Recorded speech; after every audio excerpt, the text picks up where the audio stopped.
So alien, but so familiar. That's how it felt. The roar of the Black Hawk's rotors, stone-faced men and women gripping weapons, smell of sweat and engine oil and cordite and that metal in the back of the throat burn and stomach churn as humans and machines lurched into the unknown through the dead of night. Max Carver leaned out the helicopter's open door and scanned the semi-darkness. The jungle canopy skimmed so close he felt like he could reach out and swing down into the glimmering wet leaves. Dimly illuminated thunderheads shouldered the rising foothills of the Andes below the sliver of a crescent moon. What was he doing here?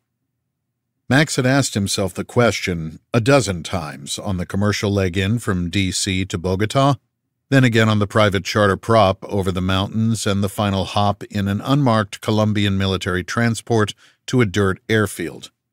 He pulled out his picture of Talisha and held it close in the roaring wind and low light, so he could inspect her slender arms cupping that beautifully swollen belly. A red light blinked on in the open cabin between the 8 jump seats bolted to the floor.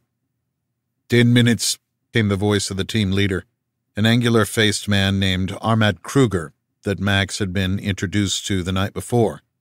All he'd been told was that their jungle survival expert was an Afrikaner mercenary who had fought in the Congo.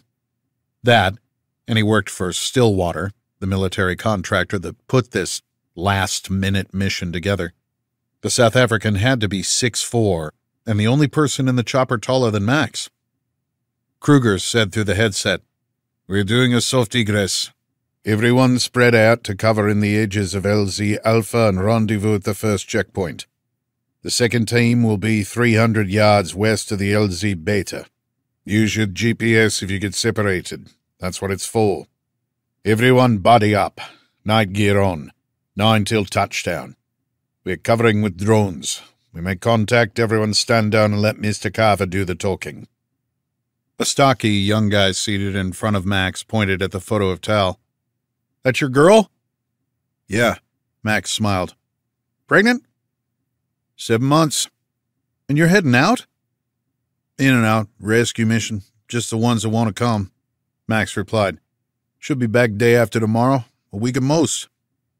"If you say so," the man's raised eyebrows conveyed, but he said, "These are my 2 reasons for being." The man held his rifle to his chest and fished a photo from his breast pocket. "Asher and Ezra, 2 and 5. He held out the family picture and angled it for Max to get a look.